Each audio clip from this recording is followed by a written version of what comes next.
Hi everyone, it's Alex, and today I wanted to talk about Nonfiction November with some recommendations I have. In case you're thinking of doing Nonfiction November, the books I have here today are ones I not only, of course, personally enjoy, but ones I think are also good access points for nonfiction in case you haven't really read much of the genre. Nonfiction, to me, has always been a genre I've gravitated towards just because I love finding more about why a writer writes in the first place, whether that writer also writes fiction or another genre. So learning about craft, or in this case with some of the books I have, learning about one's childhood, learning about grieving over a loved one, and also just thoughts on loneliness, and also just having sort of an adventure of meeting people from the newspaper, the penny saver. I think all of these picks are ones that are a bit diverse for you to sort of pick which one you might want to do for Nonfiction November. As for myself, I don't think I'll be participating in Nonfiction November. If I happen to read something nonfiction, that would be great by happenstance, but I'm really bad at readathons and TBRs and things like that. The first book I have here is An American Childhood by Annie Dillard, and with this one, I feel like Annie Dillard, she's like a household name in nonfiction, and it's easy to see here in this collection about her childhood. And what I love so much about this one is I feel like Annie Dillard does a great job. I feel like I mention this a lot in books I read, or I guess it's something I look for, but it's how anyone from maybe a child's perspective begins to realize and wonder that adults are people too. And I feel like Annie Dillard does the same here. And there's just this sort of amazement and wonder and awe that we all have when we're children, I think, that perfectly like sums up this feeling of nostalgia. Another book I have here is Blue Nights by Joan Didion, and with Joan Didion, she's been through a lot, but her career is primarily, or was, as a journalist, and so with this one of her many nonfiction work, whether that also be The Year of Magical Thinking, where she mainly discusses her grief over her husband's death, and in Blue Nights, where she discusses more of her daughter's death. I feel like with Blue Nights, I feel like this is the moment, which is funny because this is also the last nonfiction I've read of Didion, and with this one it felt so different, the tone. I feel like Didion really lets herself become vulnerable to her emotions, and it was so jarring because I'm used to her being so observant and articulate, and she's still of course articulate here with her feelings, but what also amazes me is how in the beginning here it talks a lot about the color blue and what that means to her. And to me, I saw that as a sort of attachment for trying to rationalize everything happening to her by describing a color and finding comfort there because she's so used to describing things so intensely. And of course that makes it, to me, all the more rich with sadness. This one's my favorite of Didion's nonfiction work, but I highly recommend Didion all across the board, of course.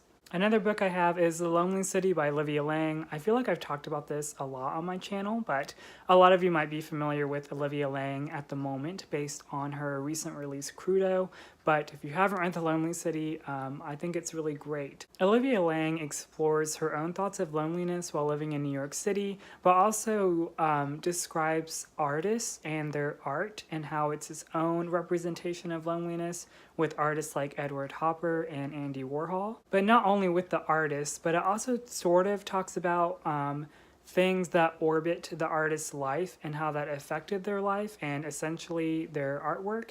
And I think that's so interesting. While of course, for me, I took more of the takeaway with Lang's own thoughts on feeling so lonely in a city full of people, I also appreciated the artist talk in here, but this is definitely an essay collection I return to all the time. I think it's great. Up next I have It Chooses You by Miranda July, and I feel like I've also talked about this before, but Miranda July is this, to me, an interesting blend of that bridge between like celebrity and artist and writer. What I love about Miranda July is just her spirit. I feel like she tackles any creative opportunity she has, but she like puts 100% of herself into it. And with this work, it's no different.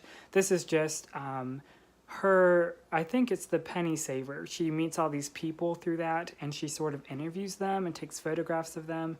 And in true Miranda July fashion, she makes it, for the lack of a better term, she's just sort of weird. And I mean weird in like the best way possible, but just her interactions with these people, it almost feels uncomfortable, feeling so invasive to read about these people.